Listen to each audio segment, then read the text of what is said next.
एकादशी पूरे साल में 2 बार आती है। एक श्रावण के महीने में आती है, दूसरी पोषादिक क्रम में आती है। जिस नारी को संतान नहीं हो रही हो, बहुत प्रयास कर लिया हो, पुत्रदा एकादशी पूरे साल में 2 बार आती है। एक श्रावण के महीने में आती है, दूसरी पोषादिक क्रम में आती है। पुत्रदा एकादशी होती है, ये संतान की वृद्धि करने वाली होती है। शंकर जी के मंदिर में जाकर, भगवान शिव के मंदिर में पूजन करके घी का 1 कटोरी में घी और 1 कटोरी में खीर शंकर के सामने रख देते हैं। भगवान शंकर के मंदिर पर चौखट पर घी का दिया लगा देते हैं। शंकर जी की चढ़ी हुई 1 बेलपत्र साथ में रखें और 1 बेलपत्र को उठाकर शंकर जी के मंदिर की चौखट पे ही बैठकर चबा चबा कर खा लेते हैं। जो 1 बेलपत्र लेकर आए हैं वो अपने पति को खिला देते हैं। कहते हैं पुत्रदा एकादशी के दिन ये कर लेने पर संतान की प्राप्ति हो जाती है, पुत्र की प्राप्ति हो जाती है। महापुराण की कथा कहती है, आप अगर विश्वास रखे हो, सफेद आंकड़े की जड़, जिस नारी का संतान नहीं हो, गर्भ नहीं ठहरा हो, सफेद आंकड़े की जड़, जिस देव अधिदेव महादेव की कथा जिस तुम्बरुका जी ने श्रवण कराई है, शंकर भगवान जिनके सामने बैठकर शिव पुराण की कथा सुन रहे हैं, उन तुम्बरुका जी का नाम लेकर शिवलिंग पे से 21 बार घुमाकर मंदिर में ही कमर पर 7वें दिन रजस्वला धर्म के जो बांध लेता है और 1 पीपल का पत्ता अवधूतेश्वर महादेव का नाम लेकर शंकर पर चढ़ाकर उसको गाय के दूध में उकाल कर रात्रि को दोनों पति पत्नी अगर पीकर सोते हैं, 3 महीने में भगवान भोलेनाथ उसकी गोद भर देते हैं। ये शिव तत्व। शंकर देता जरूर है। अच्छा, संतान नहीं हो, किसी नारी की गोद अगर, स्त्री की गोद अगर खाली रह जाए तो भी दुख होता है उसको कि मेरे घर में औलाद नहीं, संतान नहीं। हम कई बार कहे, आज फिर कहते हैं, ये टेस्ट भी बाद में कराना, सारी जांचें बाद में कराना। एक बार शंकर का भजन कर कर देखना।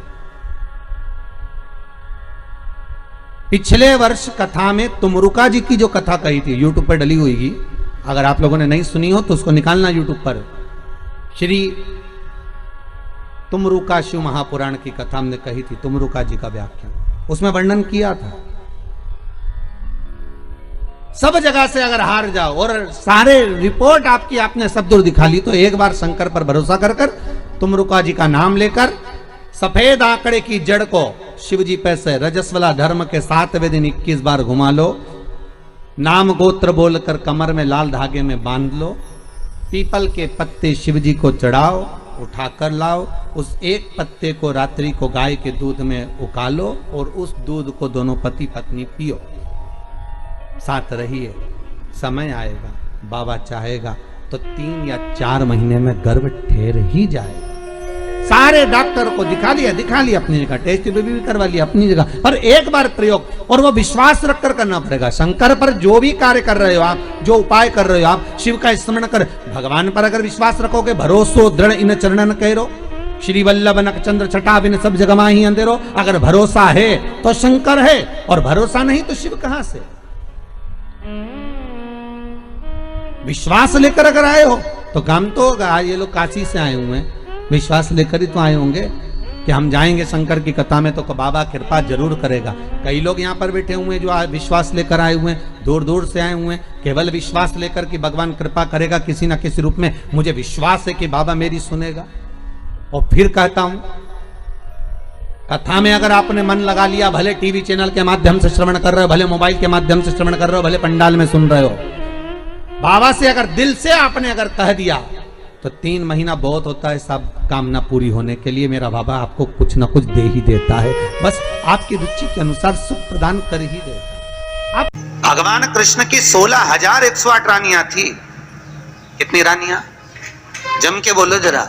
16,108। पर 16,108 रानियां होने पर भी भगवान कृष्ण के यहाँ जब औलाद नहीं हुई तब भगवान कृष्ण ने अपने गुरु गर्गाचार्य बाबा को बुलवाया और द्वारकापुरी में बुलवा कर पूछा, गुरुदेव मेरी 16,108 रानियों से औलाद नहीं होती, संतान नहीं होती, मैं क्या करूं? गर्गाचार्य बाबा ने कहा, तुम चिंता मत करो, पार्थिव शिवलिंग का निर्माण करो। शंकर भगवान के शिवलिंग का निर्माण कर कर एक एक रानी के साथ में 11-11 दिन तक बैठकर शिव जी का अभिषेक करो। और पार्थिव शिवलिंग का निर्माण गर्गाचार्य बाबा के कहने पर भगवान कृष्ण ने करा। एक एक रानी के साथ में 11-11 दिन तक भगवान शिव का अभिषेक करा। तब भगवान शंकर प्रकट हो गए और शिव जी प्रकट होकर बोले, कन्हैया मांगो तुम्हें क्या चाहिए? शंकर भगवान ने जब कहा, कृष्ण बोले मेरे यहाँ औलाद नहीं है। शिव जी ने कहा, क्यों चिंता करते हो? तुमने 11-11 दिन तक एक एक रानी के साथ में बैठकर मेरा अभिषेक करा है। जाओ मैं तुम्हें वर प्रदान करता हूं कि एक एक रानी से तुम्हें 11-11 संतान होगी और 1,77,186 भगवान कृष्ण के बच्चे हुए। ये शंकर जी की कृपा से। अब तुम्हें कितने चाहिए बोलो? भगवान कृष्ण के यहाँ अगर औलाद हुई तो किसकी कृपा से? अरे बोलो, भोले। कौन होगा ऐसा? कितना करुणामय, कितना दयालु, कितना आनंद देने वाला।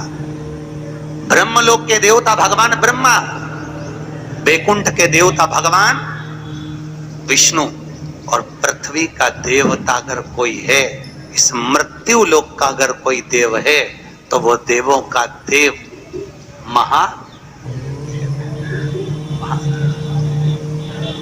पृथ्वी का देव है, मृत्यु लोक का देव है महादेव। शंकर जी कहते हैं, भले तू ब्रह्मा को भज, चाहे तेरी मर्जी पड़े नारायण को भज, पर मृत्यु लोक का देव तो मैं हूं, पाला तो मुझसे पड़ना है ना, तब निपटूंगा तेरे से। अभी तू जा। फिर पाला कब पड़ता है? जब थोड़ी सी भी दिक्कत आ जाए, परेशानी आ जाए, एक्सीडेंट हो जाए, ब्लड प्रेशर ऊंचा नीचा हो जाए, शुगर बढ़ जाए, अटैक आ जाए, तब सीधे पंडित जी को फोन लगा के बोले महामृत्युंजय का पाठ करा दो। शंकर जी बोले अब आया मेरे पाले में, अब आया। और लगे हैं सब पाठ करने के लिए। भगवान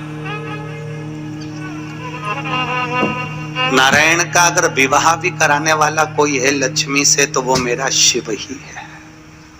कौन ने कराया था विवाह? शंकर भगवान। क्या नाम है माता लक्ष्मी की, माता जी का? अरे यहीं तो कोई ऊपर बोल रहा था, गुरुजी हमारे गुलबर्गा में तो खूब कथा होती है। आपका मालूम है गुरुजी? खूब कथा हुए हमारे यहाँ, खूब कथा चले। तो हमने कहा अच्छी बात है, बताओ जल्दी से माता लक्ष्मी जी की माँ का नाम क्या है? बोलो तो। हर हर महादेव। माता लक्ष्मी की माँ का नाम था ख्याति देवी। क्या नाम था? ख्याति देवी। कितनी लक्ष्मी हुई? अष्टलक्ष्मी। उसमें से नारायण को कितनी लक्ष्मी भी आई? 2 लक्ष्मी। एक माता ख्याति की पुत्री श्री लक्ष्मी और दूसरी समुद्र देवता की बेटी लक्ष्मी महालक्ष्मी। ये 2 लक्ष्मियां भगवान नारायण को भी आई। कौन कौन सी लक्ष्मी भी आई? जम के बोलो। एक श्री लक्ष्मी, कौन है ये? माता ख्याति की बेटी। और दूसरे नंबर पर महालक्ष्मी, कौन है ये? समुद्र देवता की बेटी। अब जिस नारायण भगवान के साथ में मंदिर में लक्ष्मी जी की पूजन करते हो, वो लक्ष्मी इन दोनों में से कौन सी? बोलो जल्दी से। महालक्ष्मी तो मात्र 7 दिन तक भगवान नारायण के साथ रुकी थी, और 7 दिन रुकने के बाद में जब श्री लक्ष्मी ने भगवान शिव से जाकर निवेदन करा, भोलेनाथ मेरे प्रभु नारायण का विवाह समुद्र देवता की बेटी महालक्ष्मी के साथ भी हुआ है, आप करुणा करिए। तब भगवान भोलेनाथ ने पार्वती जी का एक मंगल सुमंगल आनंदमय तीज का व्रत बताया। तीज का व्रत जब श्री लक्ष्मी ने करा, वो व्रत आज भी माताएं करती हैं, निमाणी की पूजन करती हैं। आज भी सत्तू बनाती है, और 3 तरह का सत्तू बनता है, आटा का, बेसन का और चावल का। तीनों का अलग अलग प्रमाण है। कल आपको कथा में बताएंगे कि आटे के सत्तू का क्या प्रमाण है, और आपको मालूम हो तो आप हमें बता देना, उसमें कोई दिक्कत वाली बात नहीं हो। और तो कथा तो ऐसी चलेगी, आधी हम बाँचे आधी तुम बाज देना। आटे का सत्तू, चने की दाल का सत्तू और चावल का सत्तू, ये तीनों क्यों बनते हैं? और सत्तू भी बनाओ तो चक्की ऐसा बना लो, पर पिंडा बनाना क्यों जरूरी होता है? वो पिंडे का क्या महत्व है? और श्री लक्ष्मी और महालक्ष्मी की कथा में वर्णन है दोनों। वो कथा कल आएगी, उसको अपन कल लेंगे।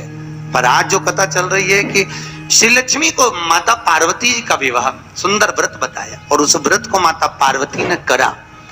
और उस व्रत को माता श्री लक्ष्मी ने जब करा, पार्वती के व्रत का हो, तब माता श्री लक्ष्मी और महालक्ष्मी दोनों एक हुई और एक होकर नारायण के साथ में जाकर विराजमान हुई। आज भी जो माता लक्ष्मी का एक हाथ नीचे है और कमल का पुष्प पकड़ी है, वो लक्ष्मी जी का महालक्ष्मी दर्शन है। और माता अगर हाथ देर से इशारा कर कर आशीर्वाद दे रही है, वो श्री लक्ष्मी का भाग है। माता दो भाग,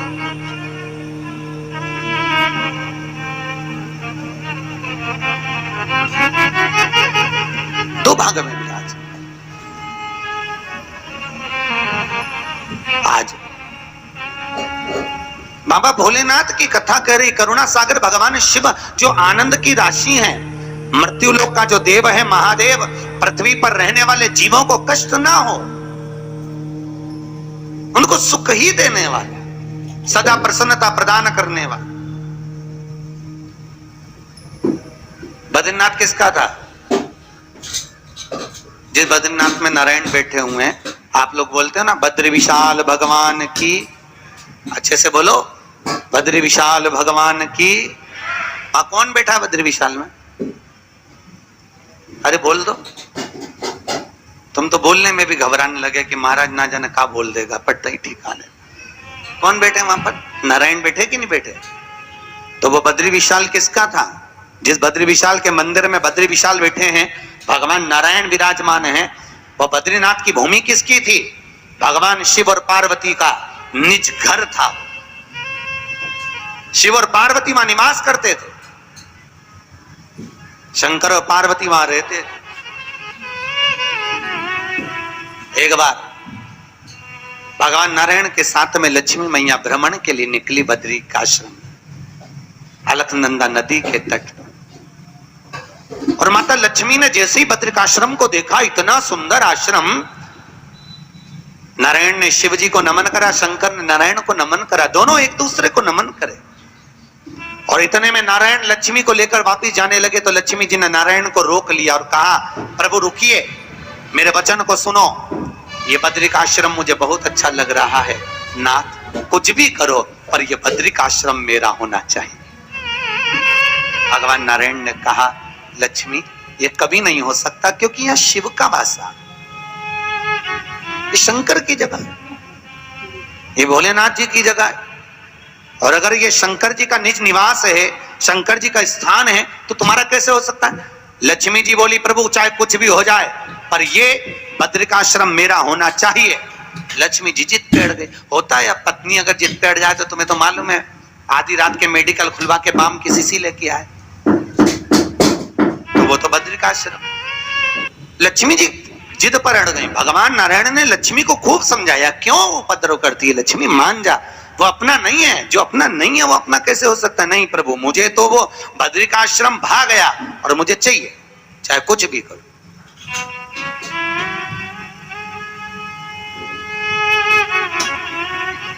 और देखो, अगर भाग्य में है, किस्मत में है, तो जरूर मिलता है, जरूर।